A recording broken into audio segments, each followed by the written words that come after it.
But first, we've spoken often about how the renewables rollout in regional Australia is being opposed by many locals who are worried about the impacts for their farmers and their country communities.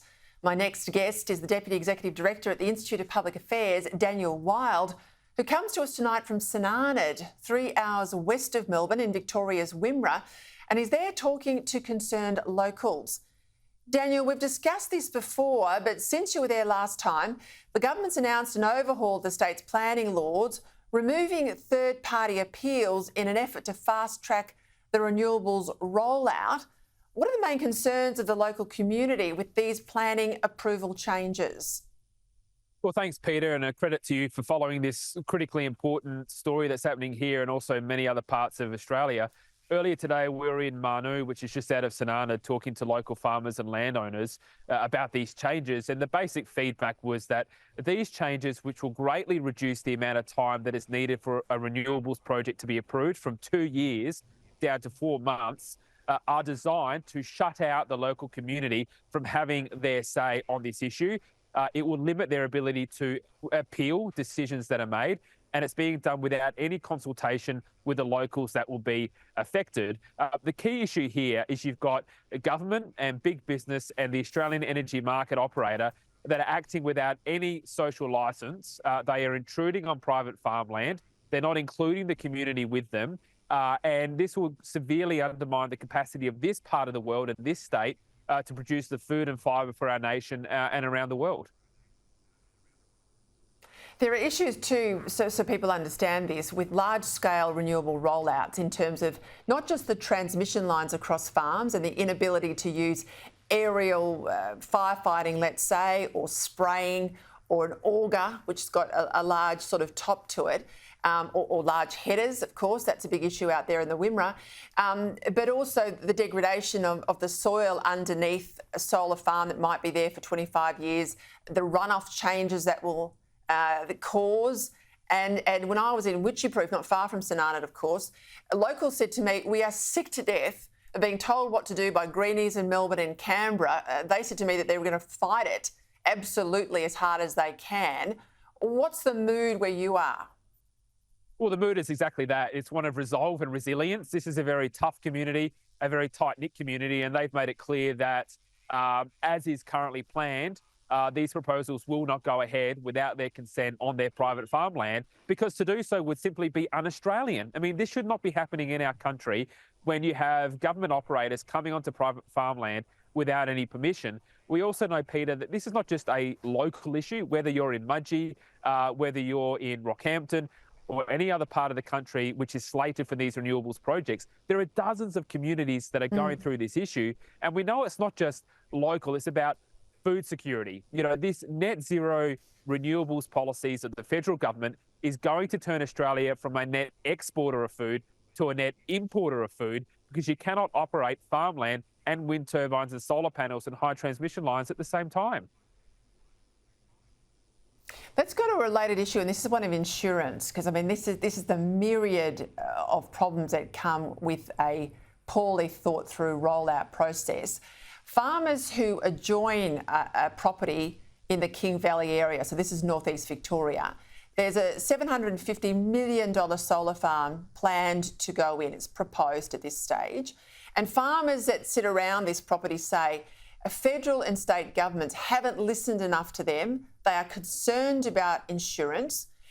Their properties will be uninsurable if this goes ahead due to the extreme cost of covering accidental fires. Now, we know this is also an issue I've spoken to farmers about in relation to ensuring their wind farms, due to the proximity of wind farms, going to that point I made before about aerial firefighting near them. Now, if you can't insure your farm and your home, that's unacceptable. It is unacceptable, and you're right to point this out. There's a couple of things, Peter. Firstly, these are the kinds of realities and practicalities of running a farm that the inner city ideologues just do not understand. The other point is that on a recent trip we had to the Western Districts of Victoria, we spoke with the CFA official who was raising these exact issues, also in relation to the transmission lines and the towers. I mean, these are massive towers. Anyone that's driven past these towers know how big they are. And what he put to us was that the firefighters would not be able to go in and fight a fire were it taking place in or around these massive transmission towers. Now, this is a huge fire risk in a part of the country that is bushfire prone, and heaven forbid anything happen, but we have to operate on the assumption that something will happen.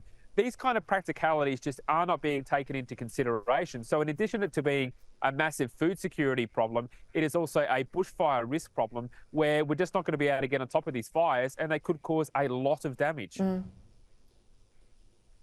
Now, people know I've got family on the land in Victoria, and I'd heard all this anecdotal talk over the Christmas period about farmers they knew in their area that had to basically fire sale livestock because they looked at the weather forecast from the Bureau of Meteorology back in October.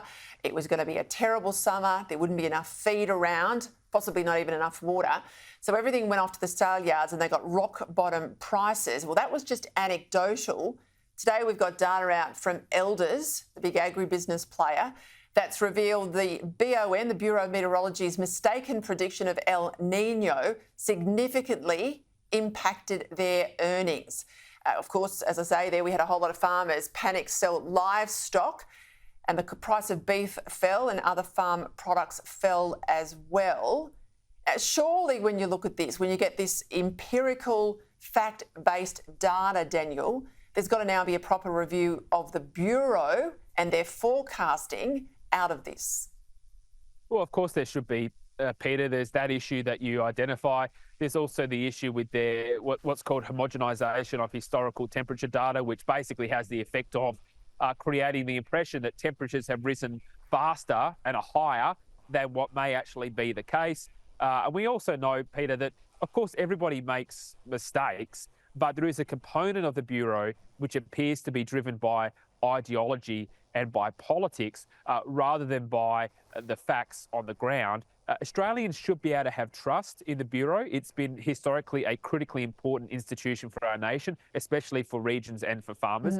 And I think a lot of people just don't understand that when there is a bad prediction, as you pointed out, it does have real world consequences, sometimes dramatic consequences for farmers and those on the ground, and often those in the inner cities just don't understand that.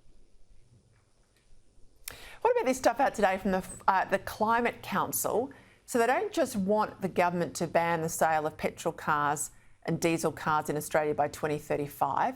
They don't just want us to drive electric vehicles only. They actually want us to throw away all cars, even including electric cars. They want to get us walking and cycling and using public transport. And they basically want to drive out vehicles altogether. Now, they're influential. They've got the ear of government. What do you think about this, Daniel Wild? Well, they've got an all-access pass to Chris Bowen's office, I'm sure about that, and to Anthony Albanese, and this is concerning. And it's just another example of the attacks on the Australian way of life. You know, you have these inner-city ideologues, they go to Europe, they go to Amsterdam, and they say, oh, Australia should be like that. Well, we're not built like that. We're a different country. And it's an example of how they are imposing more intrusion on us. This is all what net zero looks like in practice, Peter. Like, we're talking about the transmission lines, and the wind turbines and the solar panels. It's the cars that you're allowed to drive, the food that you're allowed to eat, the houses you're allowed to live in, the extent to which you're allowed to travel on planes and go on holidays. This is what net zero does. It greatly empowers the central bureaucracy to make decisions about your life and about what you can do. And look, it just ignores any practical reality. Try being a plumber and getting from one job site to another on a bike or on a train. It just doesn't work. But unfortunately, like I say, they've got an all-access pass straight into the top of government. Well, good on you for getting out of Melbourne, getting out to St Arnaud and talking to real people, because I think this is where the rubber hits the road. And I think this in part is why the polling shows that people are willing, even if they're not in love with the idea of nuclear, they are willing and wanting to have a rational national debate to avoid all the stuff you've just discussed. Daniel Wild, thank you.